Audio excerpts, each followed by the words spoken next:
What is going on, everyone? Welcome to the video. This lesson that I'm about to show you guys is kind of a accumulation of lessons 1 through 4 of the October cycle in Anastacio. And there's a very important lesson that I talk about in these clips as well. And it's something that I want to bring up to you guys. When it comes down to doing empty hand in a Filipino martial arts system, a lot of the times it is drawn from the knife or weapon-based drills and concepts. And a lot of the time, you'll hear a lot of Filipino martial artists hide behind, oh, if they try to grab me, I'll just stab them. Or if they try to grab me, I'll just hit them. They can't grab me.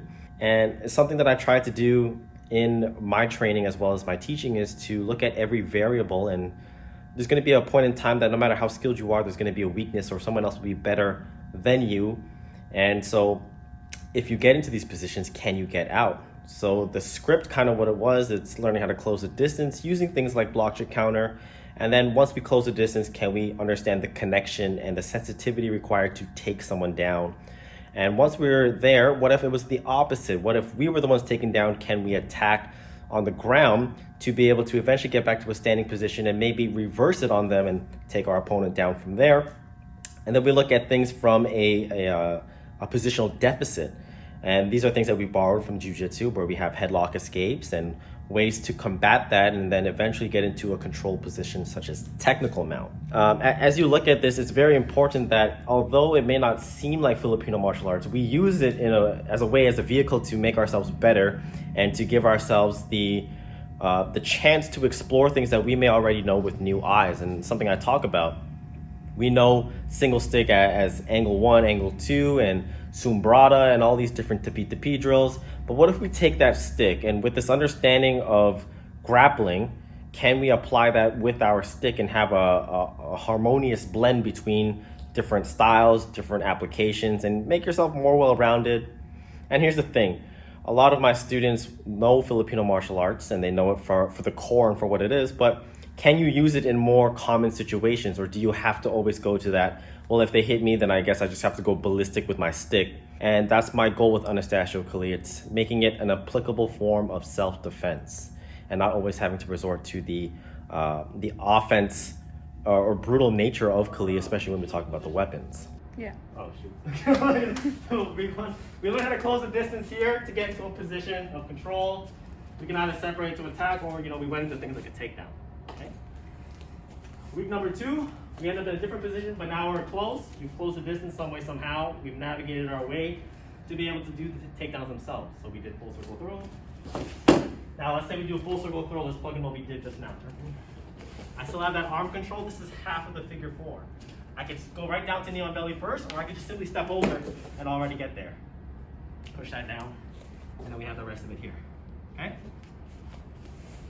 That's applicable from any time you end up on to their side. So if I ended up in this same position here, but we decided to do leg full circle, we can do the same thing. And it's going to automatically be there. You just have to make it better if it's not perfect yet. A little pull here, a little squeeze here, a little pressure here, and you start doing things like the gift wrap and things of that nature. Okay? Now, Anil doesn't want that. I don't want that. He did that to me. His goal is to go right into that. My goal is to get these legs up and retain guard, right? Now his goal shifts from trying to obtain technical mount or any dominant position, and he's just trying to pass in general, right? So grab an ankle, take guard grab, sit up, arm drag, I reverse the position, go down here, pass this way, boom, and I can flip it, right? So we're trying to give ourselves as many variables as possible so that if it's you being taken down, if it's them taking you down, if it's you closing the distance, or the other way around, it's about connection, learning how to neutralize the position, and then taking that and turning it into whatever you want. Now we have a full skip, all the way down here. Then we start plugging in grappling class and whatever else you want. At least I have this. This is pretty good. And I say, you, call 911. Resist out of this. I just work to control the whole time, right? All that nature. So, like I said, With empty hand, it's less threatening off the bat than your single stick, your double stick, your knife, because you can visibly see that. You look just like me. So sometimes you get into bad positions, and oftentimes that's not addressed in Filipino martial arts because it is so weapon oriented that it's always like, well, I'm just gonna cut you, or I'm just gonna hit you across the head. You know, that's the number one excuse. What if someone grabs you? Oh, I just stabbed them.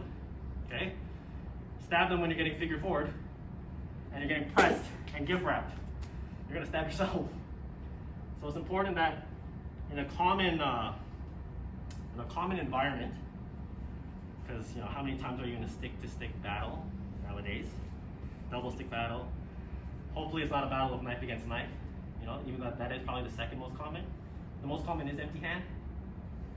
You have to understand that sometimes it's going to start from these bad positions.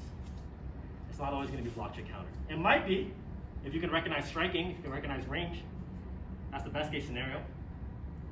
Or maybe you feel better with this, and you would rather them get close, and then you take advantage of it that way. From your experience or your understanding versus their, the opposite, where they don't know how to move on the ground.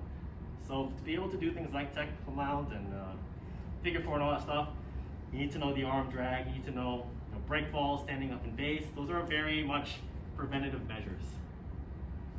And then you can start getting a little bit more technical with forward rolls, backward rolls, kick throughs and all that stuff, right? And sometimes that means you venture to another art.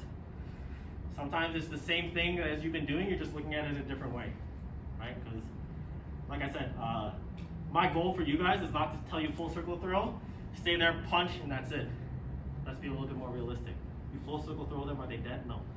Do something after that, do something after that, and do something after that, until it is absolutely definitive that you are in control. Because I don't want to give you half. I don't want to give you just the first 4 steps, because I don't know enough, or maybe I think it's enough, and then I stick with my excuse. Okay, when they start to struggle, poke them in the eyes. Okay, when they start to struggle, stomp on their face. Like, you're supposed to be better. You're supposed to be able to control. And the equal force, if not stronger force, stronger offense, should be your last resort. Use counter offense, right? You use strategy, use understanding of positioning, and all that stuff. And then you don't really feel too bad when you're on the ground. You don't really feel too bad if they grab you or you grab them. There's always a way out. Every counter has a counter. And sometimes we have to look elsewhere. Like today, this is all jiu-jitsu. Everything we did is jiu-jitsu. This headlock escape, the 3 variations, that's all jiu-jitsu. Technical mount, well, of course, jiu-jitsu, right? But you can see how it just directly goes into full circle throws, leg full circle throws. Anything from Kali, standing, clinching, down to the ground. And we want that connection to be like that. And so, if you think of it that way, empty hand might be a little bit more lengthy than single stick.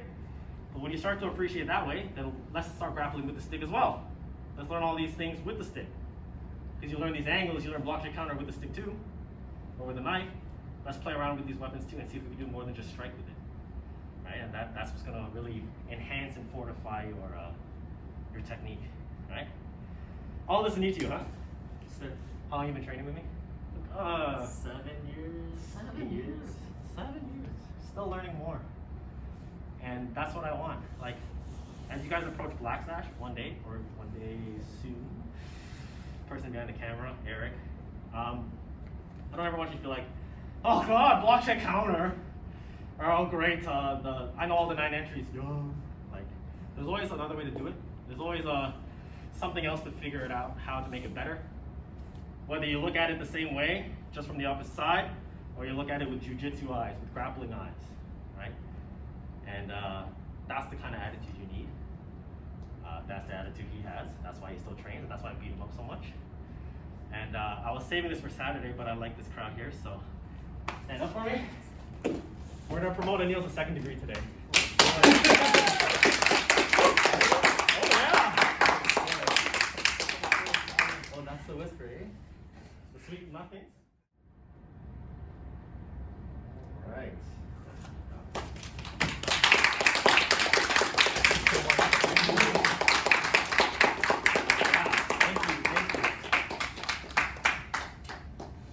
No speech.